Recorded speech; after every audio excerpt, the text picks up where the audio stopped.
Hello friends, কেমন আছো তোমরা সবাই? আশা করছি সবাই খুব ভালো আছো, সুস্থ আছো। আমিও খুব ভালো আছি। চলে এসেছি নতুন আর একটা ভিডিও নিয়ে। আজকের ভিডিওটা কিন্তু তোমাদের রিকোয়েস্টের ভিডিও।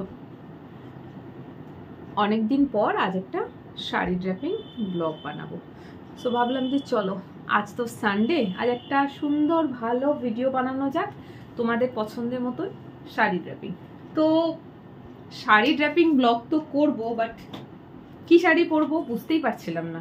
মোটামুটি সব শাড়ি তোমরা দেখেছো, যেগুলো পরে আমি ভিডিও করি, তার মধ্যে থেকেই একটা শাড়ি খুঁজে বার করলাম যেটা আমি কম পরেছি, দেখাচ্ছি তোমাদেরকে। তো আমি এখন আমার নোজ পিনটা পরছি। নোজ পিনটা খুলেছিলাম তখনই খুলি যখন আমি ফেস প্যাক লাগাই। এটা না খুললে ফেস প্যাকগুলো সব নাকের ভিতরে চলে যায়, এর পেছনে চলে যায়। সো আমি তো এখন তোমাদেরকে বলেইছি যে সিলভারের একটা নোজ পিন পরি, যেটা আমি ননি থেকে কিনেছি। ব্যাস পরে নিলাম। আজকে আমি একটুখানি লাগিয়েছিলাম ফেসে, কি বলে ওটাকে, ট্যান রিমুভাল প্যাক। তোমরা জানোই আমি ইউজ করি ট্যান রিমুভাল প্যাক। এই যে একটা রেডিমেড ট্যান রিমুভাল প্যাক আছে সেটা। সো এটা দিয়েই আজকে ট্যান রিমুভ করেছি। আর এমন ট্যান রিমুভ হয়েছে 15 মিনিটের জায়গায় 1.5 ঘন্টা। 15 মিনিটের জায়গায় 1.5 ঘন্টা ধরে প্যাকটা মুখে লাগানো ছিল, দিয়ে প্যাক একদম শুকিয়ে চামড়ায় মিশে গিয়েছিল। সো যাই হোক, ট্যান রিমুভ করে আমি ফর্সা হব কখনোই এটা হবে না, কারণ আমার রং এটাই শ্যামবর্ণ, আমি ফর্সা নই। সো যেটা হয় না, শ্যামবর্ণ থেকে ট্যান পরে রংটা কালো হয়ে যায়, কালো থেকে আবার ফেরত আসে। সো অনেকটাই ট্যান রিমুভ হয়েছে আমার ফেসে। তোমাদেরকে দেখাই, এইখানে দেখো টিপ পরে পরে এই জায়গাটা সাদা, এইটা না কম বোঝা যাচ্ছে, আগে এটা আরো বেশি ছিল। তো ট্যান রিমুভ করে করে এই জায়গাটা আগের থেকে অনেকটা ভালো পরিষ্কার হয়েছে। সো চলো করছি শাড়ি ড্র্যাপিং ব্লগ। আসল টপিকে চলে যাই। আজকে আমি যে শাড়িটা পরবো সেটা হচ্ছে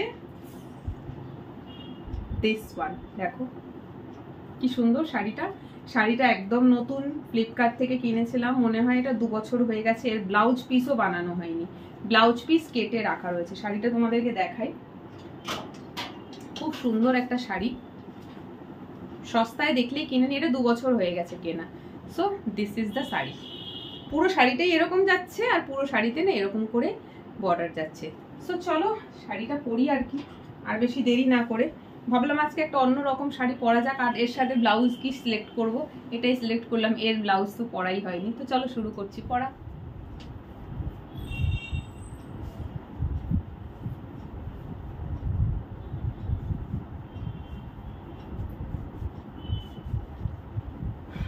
ব্লাউজ পিসটা মনে হচ্ছে শাড়ির মধ্যেই রয়েছে, কি জানি বুঝতে পারছি না। মনে হচ্ছে শাড়ির মধ্যেই ব্লাউজ পিসটা রয়ে গেছে। আসলে কি জানো তো, শাড়ির ব্লাউজ বানাতে এত বেশি টাকা নিয়ে নেয় যে বানাবো করেও বানাতে যাওয়া হয় না। মনে হয় থাক, শাড়িটা অল্টারনেটিভ অন্য জিনিস দিয়ে পরি, যখন প্রয়োজন হবে তখন বানাবো। এই জন্য না কত ব্লাউজ পিস পড়ে আছে আমার, বানানোই হয়নি। এটাও তার মধ্যে একটা, ভাবো 2 বছর। আর এই শাড়িটা তোমরা খুব একটা ভিডিওতে দেখো না, কম পরি। শাড়িটা খুব সুন্দর দেখতে, পরা কম হয়। কম পরা হওয়ার রিজন শাড়িটা সুন্দর, সেই জন্য। সুন্দর জিনিসগুলো রেগুলার পরে পরে নষ্ট করতে চাই না। আর ব্লগ বানানোর জন্য শাড়ি পরা হয়, তো ওতে শাড়ি না ভীষণ নোংরা হয়, সেই জন্য শাড়িটা রাখা। ফলস পিকো কিচ্ছু করা হয়নি। চলো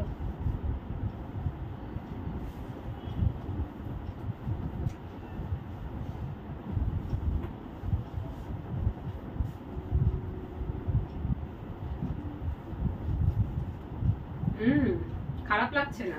আমি তো ভাবলাম যে এটা দেখতে খারাপ লাগবে মনে হয়, মানে এই শাড়িটার সাথে এটা যাবে না, ব্লাউজটা হয়তো যাবে না। But not bad, not bad. এবার তোমরা দেখে বলো মানিয়েছে কিনা। অ্যাকচুয়ালি গোল্ডেন স্লিভলেস নেই আমার কাছে। গোল্ডেন কালারের স্লিভলেস ব্লাউজ থাকলে আমি ওটা পরতাম, বাট গোল্ডেন কালারের স্লিভলেস অন্য কিছু নেই। So this is the sari. দেখো পুরো শাড়িটাতে এই দেখো চেস্ট পার্টে গেছে, এরকম পুরো লোয়ার পার্টে শাড়িটাতে পুরোটা এসেছে। এই দেখো পুরোটা এসেছে। অ্যান্ড শাড়ির ব্যাক পার্টটা দেখো, খালি এই যে পুরো এসেছে, মানে এই যে কোমর পাটটা, আঁচলটা যদি আরেকটুখানি বড় করা হয় তাহলে এইটা ঘুরে পুরো এই অবধি আসবে, বর্ডার পুরোটা এসেছে। So this is the sari. আর আঁচলটা দেখাই, এই দেখো আঁচলে এরকম লাটকান করে দিয়েছে, দুদিকে দুটো লাটকান করা রয়েছে, এই যে দুদিকে দুটো লাটকান, আর এই হচ্ছে আঁচলের পাট। শাড়িটা খুব সুন্দর, তবে আমি পরি কম, কারণ শাড়িটা সুন্দর, আমার মনে হয় যে শাড়িটাকে পরে পরে নষ্ট না করলেই হয়, রোজ পরলে তো শাড়িটা নষ্ট হয়ে যাবে। স্যার চলো, কি তাড়াতাড়ি শাড়ি ড্রেপিং ব্লগ হয়ে গেল।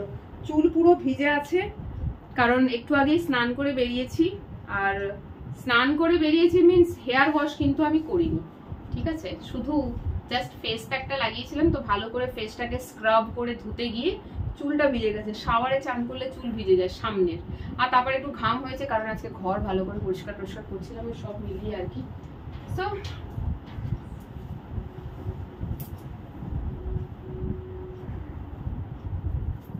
এই শাড়িটাকেও যদি ঠিকঠাক করে রেডি করি, এটাও কিন্তু দুর্গাপুজোতে পরা যাবে, খুবই সুন্দর।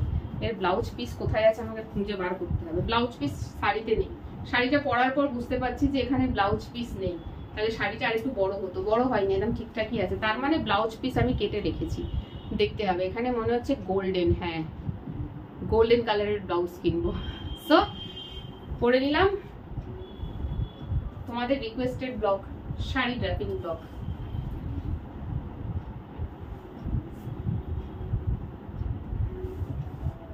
শাড়ি পরে আয়নার সামনে দাঁড়িয়ে নিজেকে এইরকম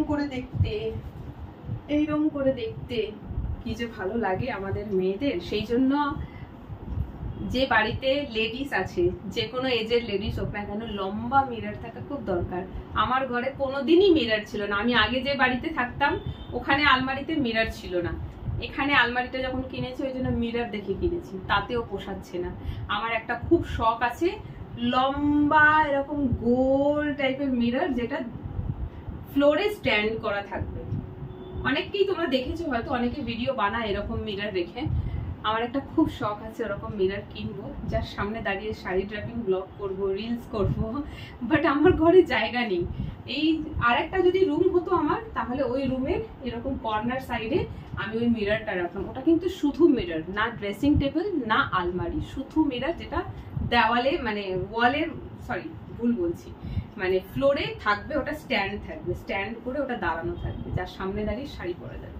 তো দেখা যাক ভবিষ্যতে যদি কখনো বাড়ি ঘর চেঞ্জ করি, 2 রুমের ঘর হয়, তাহলে পসিবল হবে, সেটাও হলে তোমাদের সাথে অবশ্যই শেয়ার করবো। তো চলো, আজকে শাড়ি তো পরে নিলাম, তোমাদের কেমন লাগলো আজকের ভিডিওটা জানিও, আর শাড়িটা কেমন লাগলো সেটা তো অবশ্যই জানিও। আমার তো খুব পছন্দের শাড়ি, আর পছন্দের শাড়ি বলেই আমি এটা কম পরি, চাই পছন্দের শাড়ি ভালো থাকুক, নষ্ট যাতে না হয়ে যায়। তো চলো, আজকের ব্লগটা এই অবধি, সবাই দেখো কেমন লাগলো কমেন্ট করে জানিও। টাটা।